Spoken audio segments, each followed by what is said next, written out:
За разлика од првото коло, кога имавме Лига на шампиони во 3 дена, од вторник до четврток по 6 надпревари. Сега ќе имаме Лига на шампиони 2 дена, од вторник до среда по 9 надпревари. Плюс што ќе имаме 36 надпревари во Лигата на Европа и Конференциската лига во среда и четврток. Повеќето во четврток. Никогаш претходно немало толку европски надпревари во една недела. Никогаш. Но сега фокусот ни е Лига на шампиони. Вторник. Салцбург Брест, Штутгарт Спарта Прага, Арсенал ПСЖ, Барселона Јанг Бојс, Бајер Леверкузен Милан, Борусија Дортмунд Селтик, Интер Црвена звезда, ПСВ Спортинг Лисабон, Слован Братислава, Манчестер Сити. Среда, Джирона Фејенорд, Шахтар Донецк Аталанта, Астон Вила Бајер Мюнхен, Бенфика Атлетико Мадрид, Динамо Загреб Монако, Лил Реал Мадрид, Ливерпул Болоња, Лајпциг Јувентус и Штурм Бриш. И сега, многу надпревари се. Реално со оваа нова лига, новиот систем, новиот формат на Лигата на шампиони, новото бодување, табели, чуда,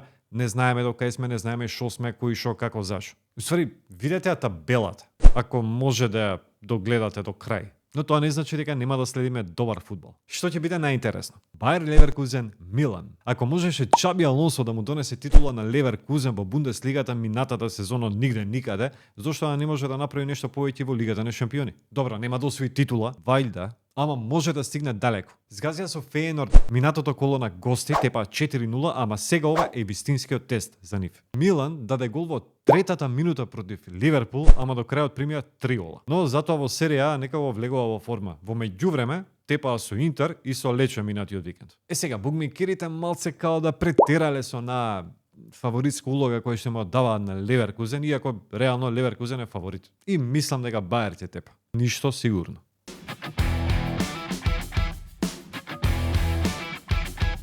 Интересно ќе биде и во Лондон, Арсенал, Пари Сен-Жермен. Може ли ПСЖ конечно до титула во Лига на шампиони? Не може. Шала на страна. Тоа е таа болка за нив. Потрошија милиони, ма не милиони, милиарди за да дојде до титула во Лига на шампиони и никако да дојде до таа титула. Прашањето е дали сега без Мбапе во тимот ќе им биде потешко или можеби полесно. Ја тепа Жирона во првото коло, ама сега со Арсенал тешко. Арсенал као беше фаворит против Аталанта, ама одигра 0-0. Не знам кога последен пат Арсенал одиграл надпревар без голови. Ако ништо друго, сигурен сум дека овој пат нема да биде така. Ќе има голови. Сега во среда ќе има нешто послаби надпревари, можеби поинтересни ќе бидат Астон Вила Бајер Мюнхен и Лајпциг Јувентус. Овој вториот за нас може да биде интересен, но под услов Елмас да добие шанса за настап во Лајпциг, конечно. Не знам што се дешава со Елмас, не ми е јасно, ама ако продолжи да седи повеќе на клупа отколку да биде на терен, тоа ќе мора да си бара нова средина. И кога сме кај нашите, многу поголеми шанси за настап имаат Миовски со Джирона на надпреварот против Фејенорд, може да добие минутажа дефинитивно, и Ристовски Адеми со Динамо Загреб кои што се домаќини на Монако. Интересна недела. Дечки, следете на социјалните медиуми на Инстаграм и на Facebook Overtime with TJ, следете ни на YouTube каналот BMG Network и бидете во текст со сите нови случувања. Ќе имаме ново видео веќе во четврток веројатно, да? Се гледаме. И ставете subscribe. Се гледаме. Чао.